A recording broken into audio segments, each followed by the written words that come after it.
ఆగమన్నారు, అందుకే ఆగా.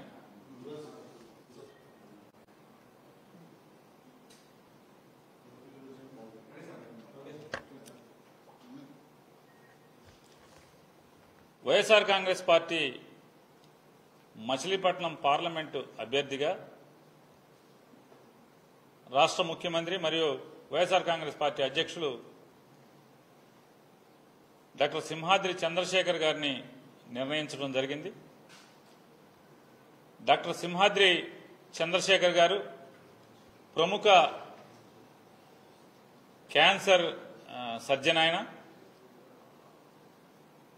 వారు అంటే మచిలీపట్నానికి వారికి ఉన్నటువంటి సంబంధం, వారి తండ్రి గారు కూడా అవనిగడ్డకి 3 పర్యాయాలు శాసనసభ్యుడిగా సింహాద్రి సత్యనారాయణ గారు అని చెప్పని 1985, 89, 94 ఈ 3 టర్ములు కూడా డాక్టర్ సింహాద్రి చంద్రశేఖర్ గారి తండ్రి గారు సింహాద్రి సత్యనారాయణ గారు శాసనసభ్యులుగా, అలాగే 10 సంవత్సరాలు ఆంధ్రప్రదేశ్ రాష్ట్ర అవిభాజ్య రాష్ట్ర మంత్రిగా ఎన్టీ రామారావు గారితోనూ తర్వాత కూడా ఆయన మంత్రిగా పనిచేయడం జరిగింది.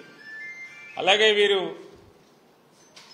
మచిలీపట్నంలో జన్మించి స్కూల్ విద్య అంతా కూడా అంటే పాఠశాల విద్య అంతా కూడా అవనిగడ్డలోను, అట్లాగే ఇంటర్మీడియట్ విద్య మచిలీపట్నం నేషనల్ కాలేజీలో కూడా ఇంటర్మీడియట్ మచిలీపట్నంలో చదువుకుని తర్వాత వైద్య విద్యను అభ్యసించి సర్జన్గా, ఆ తర్వాత క్యాన్సర్ సర్జన్గా 1988వ సంవత్సరం నుంచి కూడా ఆయన క్యాన్సర్ వైద్య నిపుణుడిగా సేవలు ప్రారంభించి ఇప్పటికి దాదాపుగా 35 సంవత్సరాల నుంచి ఆంధ్రప్రదేశ్ తెలంగాణ మాత్రమే కాకుండా సౌత్ ఇండియాలోనే పేరుగాంచినటువంటి ఆంకాలజీ సర్జన్గా ఎంతో మందికి సేవలు అందించడం. రెండవది ఆయన వారి తండ్రి గారు ఎన్టీ రామారావు గారితో సహచరుడిగా ఉన్నప్పటికీ కూడా క్యాన్సర్ వైద్య నిపుణుడిగా ఎల్లలు లేనటువంటి సేవలు అందించడం. మేమందరం కూడా కాంగ్రెస్ కుటుంబాల నుంచి వచ్చిన వాళ్ళం, కానీ మా ఊరు నుంచి ఏ పేషెంట్ ఉన్నా వారికి ఫోన్ చేసి రెఫర్ చేయటం.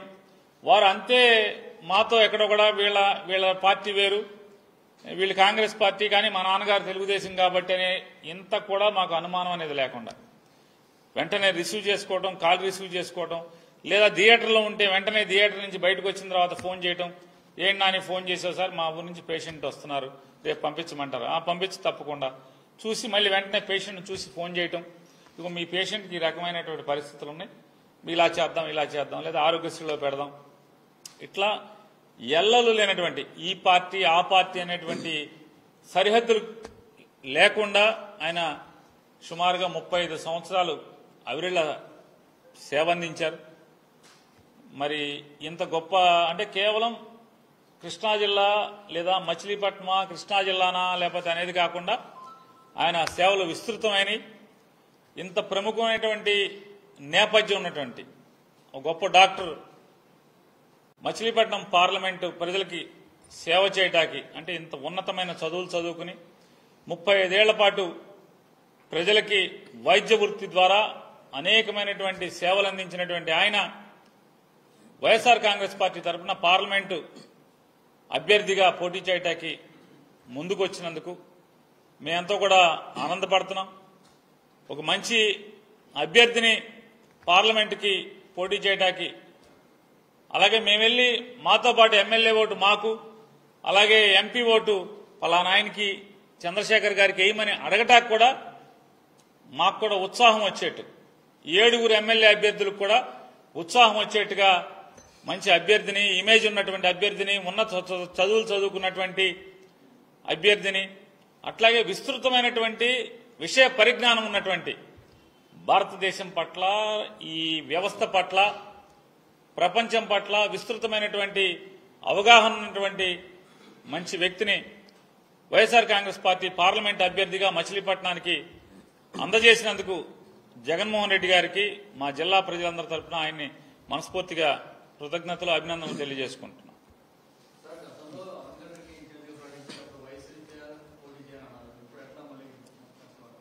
వయసు రీత్యా అని మీతో చెప్పారా? ఏమని?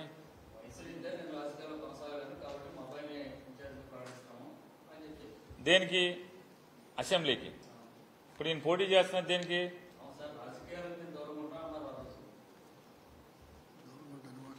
రాజకీయాలకు దూరంగా ఉంటాననేది మీరు ఊహించుకుంటే ఎవడేం చేయలేడు. ఆయన పార్లమెంట్కి ఈరోజు జగన్మోహన్ రెడ్డి గారు అలా కాదన్నా నీ సేవలు కావాలి ఈ రాష్ట్రానికి, ఈ నియోజకవర్గం ద్వారా ఈ రాష్ట్రానికి నీ సేవలు కావాలని చెప్పని జగన్మోహన్ రెడ్డి గారు వారిని కూర్చోబెట్టి మాట్లాడారు. నీ అంత ఇమేజ్, ఇంత గొప్ప పేరు ప్రఖ్యాతులు ఉన్నటువంటి వ్యక్తి రాజకీయాల్లోకి రావటం వల్ల రాజకీయాల మీద పోను మనుషులు విలువలు లేకుండా ప్రవర్తిస్తున్నటువంటి ప్రస్తుత పరిస్థితుల్లో కేవలం అధికారమే కాంక్షగా, పదవి మాత్రమే కాంక్షగా ఇవాళ మనుషుల్ని అటుదూక చూసేటువంటి ఈ పరిస్థితుల్లో నీలాంటి నిబద్ధత ఉన్నటువంటి వ్యక్తి నాకు అవసరం అని చెప్పని జగన్మోహన్ రెడ్డి గారు కోరిన కోరిక మీదట సరే అయితే నేనే పార్లమెంట్కి వస్తానని చెప్పి ఆయన చెప్పిన విషయాన్ని మీకు తెలియజేస్తున్నాను. దానికి అంటే మీరందరూ ఎట్లా ఉందంటే మీ పరిస్థితులు ఎందుకు వచ్చారు, ఈయన ఇంత మంచి అభ్యర్థిని ఎందుకు పెట్టారన్నటువంటి మీరు బాధపడితే ఎట్లాగా, అవతల తరపున కూడా మీరే బాధపడితే ఎట్లాగా? నేను చెప్పాను, వారి నోటితో వారు మాట్లాడతారు. మీరు ఆ రోజున అసెంబ్లీ స్థానానికి అడిగినప్పుడు ఈ పార్టీ ఆదేశాల మేరకు నేను ఇలా పార్లమెంట్కి అయితే నువ్వు సరిపోతావన్నా అని అన్నారు. అందుకని అసెంబ్లీకి వదులుగాని పార్లమెంట్కి కంటెస్ట్ చేయమని సీఎం గారు చెప్పారు. దాని నుంచే కంటెస్ట్ చేస్తున్నాను.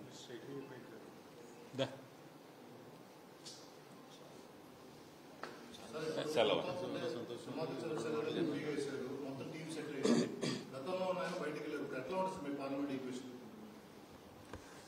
గతంలో ఆయన ఎవరు ఎక్కడి నుంచి వచ్చాడు ఇవన్నీ మేము పరిగణలో తీసుకోవాలా.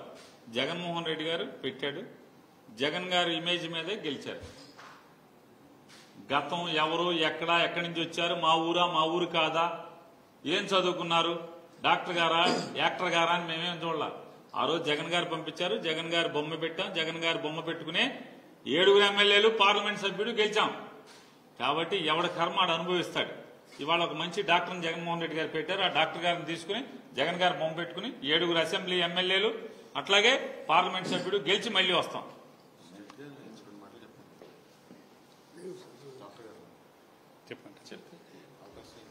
నేను ఈ ఎంపీకి అవకాశం ఇచ్చినందుకు జగన్మోహన్ రెడ్డి గారికి ధన్యవాదాలు చెప్తున్నాను. ఏంటంటే ఇంతకాలం చాలా కాలం నుంచి ఈ రాజకీయాలలో అలవాటు ఉంది, అంతేగాని ప్రత్యక్ష రాజకీయాలు ఎప్పుడు చేయలేదు నేను. తర్వాత ఏంటంటే ఇంతవరకు ఈ రోగులకు కానీ మా ఊరు ప్రజలకు కానీ సేవ చేయటమే. ఈసారి ప్రత్యక్ష రాజకీయాల్లో ఉండాలన్నాను అని అన్నారు. ఆయన పిలిచి అడిగిన దానికి సమ్మతం చెప్పి ఈ రోజున తీసుకోవడం జరిగిందండి.